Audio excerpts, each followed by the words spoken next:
శాంతి. ఓం శాంతి. ఓం శాంతి. ఓం శాంతి. నేను ఆత్మ,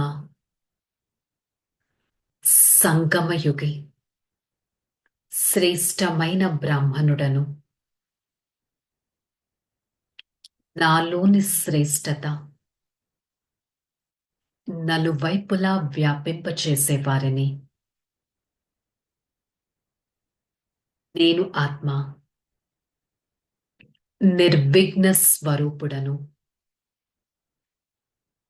నిశ్చింత చక్రవర్తిని. జనం, నిరాకారుడైన పరమాత్మ, జ్యోతిర్బిందు స్వరూపుడు. వారి సన్ముఖంలో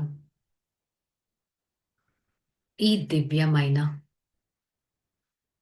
జ్ఞాన మురళిని వింటున్నట్టు అనుభవం చేసుకుంటాను. ఓం శాంతి. శాంతి. మురళి డేట్ 7/1/2025. ఈరోజు మురళి యొక్క హెడ్డింగ్ మధురమైన పిల్లలు. మీరు స్వయాన్ని సంగమయుగి బ్రాహ్మణులుగా భావించండి. అప్పుడు సత్యుగి వృక్షాలు కనిపిస్తూ ఉంటాయి మరియు అపారమైన సంతోషంలో ఉంటారు. నేను ఆత్మ సంగమ యుగంలో ఉన్నాను. నన్ను పరమాత్మ సెలెక్ట్ చేశారు. పరమాత్మ నన్ను ఎంచుకున్నారు. నేను ఆత్మ అపారమైన సంతోషాన్ని అనుభవం చేసుకుంటాను. సదా నేను సంగమ యుగ నివాసిని అని భావిస్తే నేను సత్యుగానికి వెళ్ళపోతున్నాను అనేది ఆ వృక్షం నాకు క్లియర్గా కనిపిస్తుంది. ప్రశ్న: జ్ఞాన అభిరుచి కల పిల్లలు ఎవరైతే ఉంటారో వారి గుర్తులు ఏంటి? జవాబు: వారు ఒకరితో ఒకరు జ్ఞాన విషయాలనే మాట్లాడుతూ ఉంటారు. ఎప్పుడూ పరచింతన చేయరు. ఏకాంతంలోకి వచ్చి విచార సాగర మంతనం చేస్తారు. సో జ్ఞాన అభిరుచి ఉంటే జ్ఞానపు చింతనే నడుస్తూ ఉంటుంది. ఇంకొక ప్రశ్న: ఈ సృష్టి డ్రామా యొక్క ఏ రహస్యం గురించి పిల్లలైన మీరే అర్థం చేసుకుంటారు? జవాబు: ఒక్క శివబాబా తప్ప ఈ సృష్టిలో ఇంకేదీ సదా నిలిచి ఉండదు. పాత ప్రపంచంలోని ఆత్మలు కొత్త ప్రపంచంలోకి తీసుకెళ్లేందుకు ఒకరికొకరు కావాలి. అంటే ఏంటి? సింగిల్ గా అయితే ఎవరు వెళ్ళరు కదా. ప్రతి ఒక్కరూ పాత ప్రపంచం నుంచి కొత్త ప్రపంచంగా ఎవరైతే శ్రేష్టంగా అవుతారో వెళ్లాల్సిందే. మరి ఈ డ్రామా యొక్క రహస్యం పిల్లలైన మీరే అర్థం చేసుకుంటారు. ఈ సృష్టి ఎలా తిరుగుతుంది, డ్రామా ఎలా నడుస్తుంది, ఆత్మ పరంధామానికి ఎలా వెళ్తుంది, మళ్ళీ సత్యుగంలోకి ఎలా వస్తుంది, మళ్ళీ ఎలా జన్మలు తీసుకుంటుంది. గుర్తుపెట్టుకోవాలి, నేను ఆత్మ పురుషోత్తమ సంగమ యుగంలో ఉన్నాను. బాబా నాకు ఈ విషయాలను అర్థం చేయిస్తున్నారు. స్వయాన్ని బ్రాహ్మణుడిగా భావిస్తున్నారా లేక మర్చిపోతున్నారా అని బాబా అడుగుతున్నారు. బ్రాహ్మణులు తమ కులాన్ని ఎప్పుడూ మర్చిపోకూడదు. నేను బ్రాహ్మణ ధర్మానికి చెందిన వారిని అనేది గుర్తుపెట్టుకోవాలి. బ్రాహ్మణ ధర్మం పునాది అయితే అది గుర్తు పెట్టుకుంటేనే కదా నా జీవితం అనే నావ తీరానికి చేరుతుంది. ఇవన్నీ కొత్త కొత్త విషయాలు, ఎంతో అర్థం చేసుకోవాలి. సో అందుకే బాబా ఏం చెప్తున్నారు? నేను జ్ఞాని యోగి ఆత్మగా అవ్వాలి. రూప్ బసంత్ ఆత్మగా అవ్వాలి. మొత్తం జ్ఞానం అంతా ఈ సారంలోనే ఉంది. మరి బాబా అంటున్నారు, స్వయాన్ని సంగమ యుగ వాసులుగా భావించినట్లయితే సత్యుగ వృక్షాలు చాలా క్లియర్గా కనిపిస్తూ ఉంటాయి. ఈ ప్రతి పాయింట్ని లోపల ఎంతగానో రిపీట్ చేసుకుంటూ ఉండాలి. ఇంకా ఈ సంగమయుగం కొద్ది సమయం మాత్రమే ఉంది. నేను ఆత్మ శ్రేష్టమైన దేవతలుగా స్వర్గవాసులుగా తయారవుతాను. ఈ విషయం అర్థం చేసుకోవాలి. ఎవరు పత్ని అయినా చనిపోతే మీ యుగల్ ఎక్కడ ఉన్నారు అని మీరు అడగండి. అప్పుడు ఏమంటారు? ఆమె స్వర్గవాసి అయ్యారు అని అంటారు. స్వర్గం అంటే ఏమిటి అనే విషయం వారికి అర్థం చేయించాలి. ఒకవేళ స్వర్గవాసి అయితే మీరు మరి సంతోషించాలి కదా. ఇప్పుడు పిల్లలైన మీరు ఈ విషయాలను గురించి విచార సాగర మంతనం చేయాలి. స్వర్గ వారసత్వాన్ని తండ్రి నుంచి మనం తీసుకుంటున్నాం. మాయ గడియ గడియ మన స్మృతిని మార్చేస్తూ ఉంటుంది. సో నా నడవడిక ఎప్పుడు కూడా కలియుగిగా ఉండకూడదు. నేను ఆత్మ ఇప్పుడు ఈశ్వరీయ మిషన్లో ఉన్నాను. శూద్రుల నుంచి బ్రాహ్మణులుగా, బ్రాహ్మణుల నుంచి దేవతలంతా ఉన్నతమైన ఆత్మగా అవ్వాలి అనేది చింతన ఉండాలి. నేనిప్పుడు పవిత్రమైన బ్రాహ్మణుణ్ణి కాబట్టి పవిత్రమైన బ్రాహ్మణుల చేతి భోజనాన్ని తింటున్నాను అనే భావనలో ఉండాలి. మరి పవిత్రమైన బ్రాహ్మణ భోజనం తింటున్నానంటే ఎంత సంతోషంగా ఉండాలి. మనస, వాచ, కర్మన పవిత్రంగా ఉండాలి కదా. ఎటువంటి అపవిత్రమైన కర్తవ్యాలు చేయకూడదు. కొంత సమయం అయితే పడుతుంది. జన్మించగానే ఎవ్వరూ తయారవ్వరు కదా. తండ్రికి పిల్లలుగా అవ్వగానే స్వర్గ రాజ్యాధికారం లభించదు. ఎంతో పురుషార్థం కూడా చేయాలి. మరి నన్నొక్కడినే స్మృతి చేయండి అని శివ్ బాబా అయితే పిల్లలతో అంటారు. ఇది సహజమే కదా. అయినా కూడా మాయ ఏం చేస్తుంది? చక్రాన్ని తిప్పేస్తుంది. కొత్త వారు ఎవరైతే వస్తారో వారికి మీరు చాలా క్లియర్గా అర్థం చేయించాలి. ఇదొక కల్పవృక్షం. ఫౌండేషన్ బ్రాహ్మణులు, తర్వాత దేవి దేవత ఆత్మలు ఉంటారు, తర్వాత క్షత్రియ వైశ్య శూద్రులు. ఈ విధంగా నేను ఆత్మ అందరి కళ్యాణం చేయాలి అనే అభిరుచి ఉండాలి. బాబా ఇదే చెప్తున్నారు. మహారథి పిల్లలు కూడా సేవలో ఉంటారు. ఎవరికైతే చాలా సంతోషం ఉంటుంది అంటే ఎవరు బాగా సేవలో ఉంటారో వారికి ఎంత సంతోషం ఉంటుంది. ఇక్కడ నుండైతే ఆహ్వానం లభిస్తుందో అక్కడికి పరిగెడుతూ ఉంటారు మహారథులు. ప్రదర్శిని సేవ కమిటీలో కూడా మంచి మంచి పిల్లలు ఎన్నుకోబడతారు. వారికి డైరెక్షన్స్ కూడా లభిస్తాయి. సేవ చేస్తున్నట్లయితే మీరు ఈశ్వరీయ మెషిన్లో ఉన్నారు అనేది తెలుస్తుంది. సో అందుకని మీ హృదయాన్ని మీరు అడగండి, నేను ఎంతటి సేవను చేస్తున్నాను, ఈశ్వరీయ సేవలో నేను ఉంటున్నానా. మన్ మన భవ అనే ఈ సందేశాన్ని ప్రతి ఒక్కరికి ఇవ్వాలి. నేను ఆత్మ ఆది మధ్య అంతిమమైతే ఈ జ్ఞానాన్ని బుద్ధిలో పెట్టుకొని జ్ఞాన చింతన చేసుకుంటూ ఉండాలి. నేను ఆత్మ చైతన్యమైన లైట్ హౌస్లో ఉన్నాను. నలువైపుల నుంచి జ్ఞాన కిరణాలను ప్రకాశింప చేస్తున్నాను. నేను ఆత్మ యోగ బలంతో నా ప్రతి క్షణం నా ప్రభావాన్ని చూపిస్తున్నాను. జ్ఞానం ఒక్క తండ్రి మాత్రమే ఇవ్వగలరు. జ్ఞానము ద్వారానే నేను జన్మను కూడా తీసుకుంటాను. మరి సదా స్మృతి యాత్రలో ఉన్నట్టయితే, ఒక్క బాబాని స్మృతి చేసినట్టయితే మన పాపాలు కూడా సమాప్తం అయిపోతాయి. పతిత పావన అని పిలిచాం కదా. మరి బాబా అంటున్నారు, నేను మిమ్మల్ని ఎంత పవిత్రంగా తయారు చేశాను.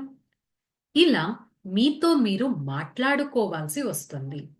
తప్పకుండా ఇప్పుడు చక్రం అయితే పూర్తి అవ్వాల్సిందే.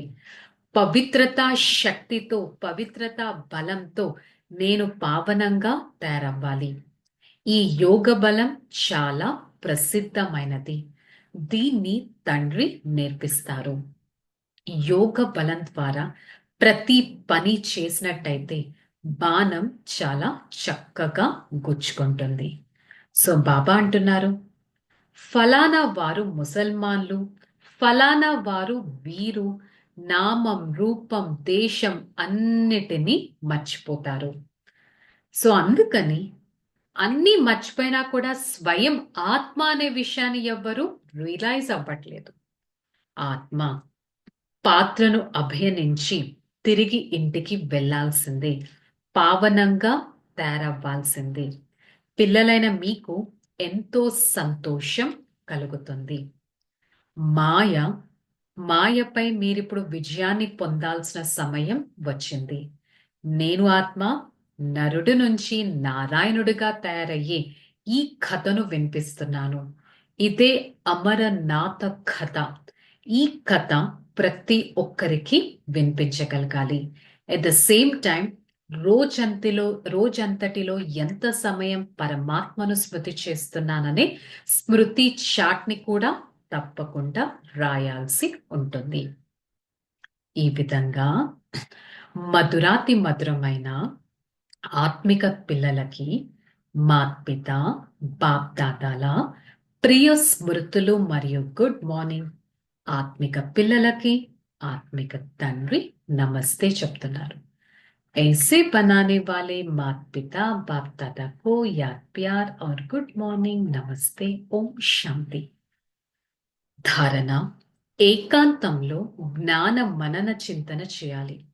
స్మృతి యాత్రలో ఉంటూ మాయపై విజయాన్ని పొంది కర్మాతీత అవస్థను పొందాలి.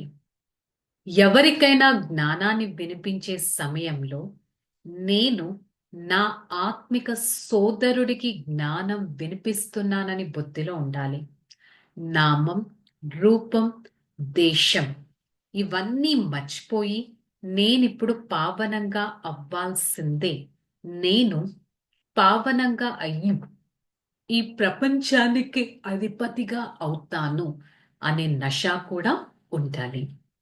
వరదానం: స్వయం పట్ల కోరిక ఉంటే, స్వయం పట్ల కోరిక అంటే ఏమిటో కూడా తెలియని వారిగా అయి తండ్రి సమానంగా అఖండదాని పరోపకారి భవ.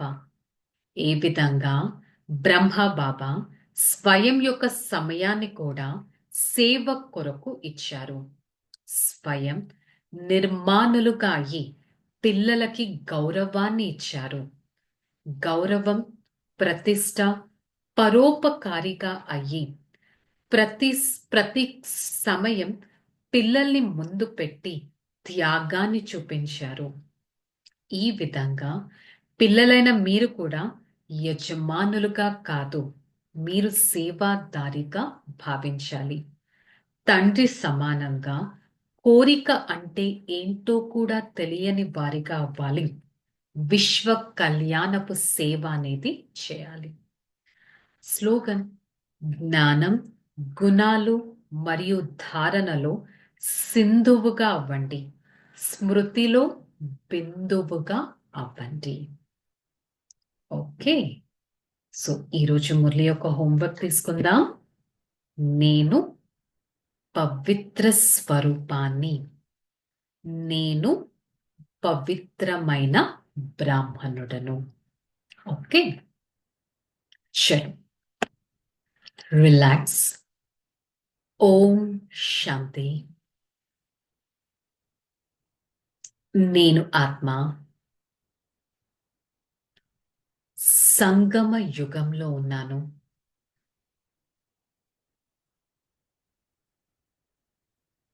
పవిత్రమైన బ్రాహ్మణుడను.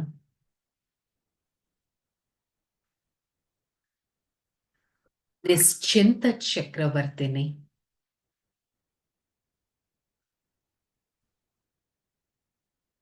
నిరాకారి స్వరూపాన్ని,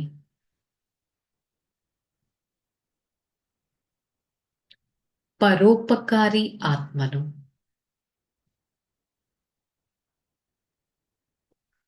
మనసా వాచా కర్మన ఆత్మిక స్థితిలో ఉంటూ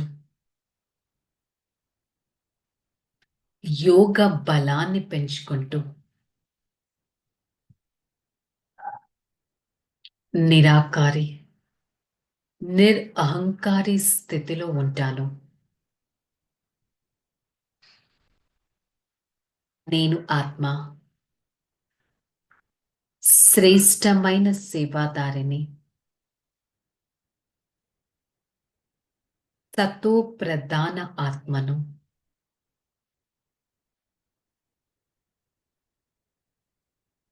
నేను ఆత్మ, సంగమ యుగ నివాసిని. ఈ సంగమ యుగంలో నా ఆత్మిక కిరణాలు నలువైపులా వ్యాపింపచేస్తూ ప్రతి ఒక్కరికి జ్ఞాన చింతన ఇచ్చే ఒక జ్ఞాని ఆత్మను.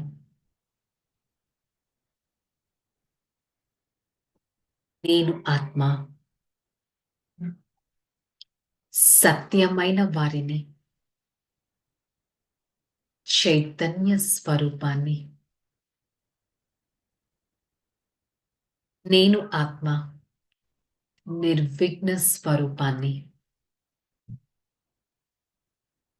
ఈ క్షణం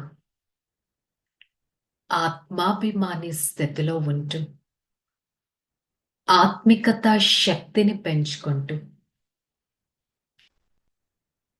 ఆత్మిక తండ్రికి ఎంతో దగ్గరగా వస్తున్నట్టు అనుభవం చేసుకుంటాను. నేను బ్రాహ్మణ ఆత్మను. ఓం శాంతి, శాంతి, శాంతి.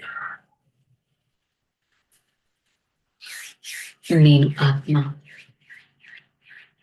సత్యమైన స్థితిలో ఉంటూ నిర్విఘ్న స్వరూపంగా పరమాత్మ ద్వారా శక్తిశాలి కిరణాలను తీసుకుంటున్నట్టు అనుభవం చేసుకుంటాను. ఓం